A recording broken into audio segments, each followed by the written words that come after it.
Hey, how's it going? Today I'm going to show you how you can get way more angle for less than $2. Yes, I said it, less than $2. All right, let's get right into it. So now that I've got your attention, you're obviously a drifter and you want to find out how you can actually get way more angle in your setup for less than $2. So you're gonna need a couple wrenches. You're gonna need to remove your inner tie rods off of your steering rack. But watch what I'm doing here, pay attention. So what I'm going to do is I'm going to turn the wheels all the way to the right, which they already are. And I'm gonna do a quick demonstration to prove to you that this is a fact and will work on your car if it has a steering rack. So I'm in my engine bay right now. I've got a wrench and this is my inner tie rod here. So how this works is this inner tie rod, when it gets pushed all the way in through the rack to make the actual tie rod go that way, it will bottom out right here. So this is a removable tie rod, just like every other steering rack on the planet.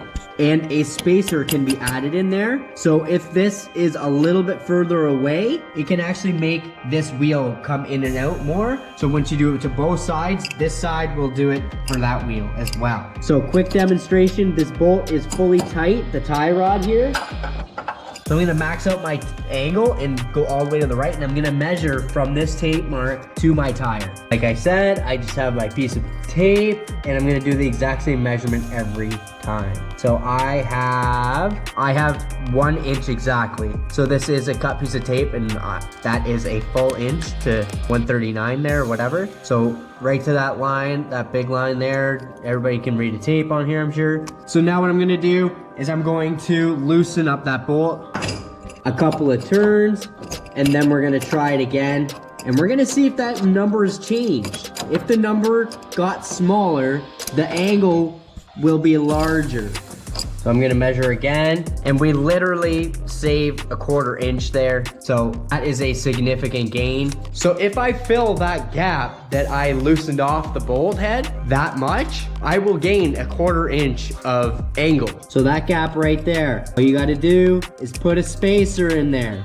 So I'm gonna take it off all the way and add my spacer. So what I did was I basically measured until the point where my angle stopped getting bigger, and that was pretty much a 1/16. So all you need is pretty much one washer. Every application will be a bit different, but you can figure that out on your individual rack. But I'm just gonna run about a 1/16, and that is the max I can run. And that's not unsafe. That is perfectly fine. It's a spacer, Loctite, do what you gotta do. Make sure it doesn't come off, torque it. But it does work, I'm telling you, and I'm super excited. I'm gonna get like 5 more degrees of angle with just a stupid little washer.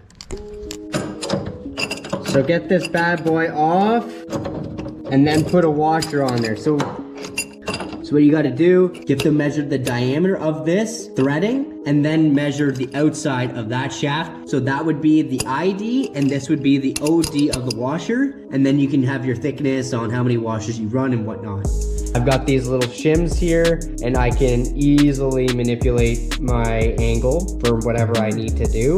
I'm gonna max mine out, so I'm gonna add them until it stops gaining and then remove one. These are very, very thin. These are literally a 30-second each, I would say. So I'm gonna do that. All right, so I'm gonna put my 4 washers on and then make sure that I'm going to get that extra 1/4 inch I'm gonna get.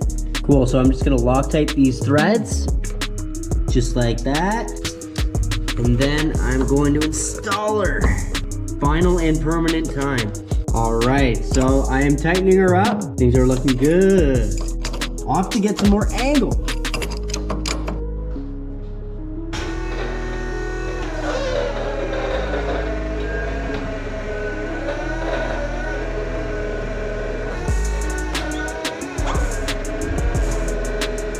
It's a cheap mod that'll save you from spinning out.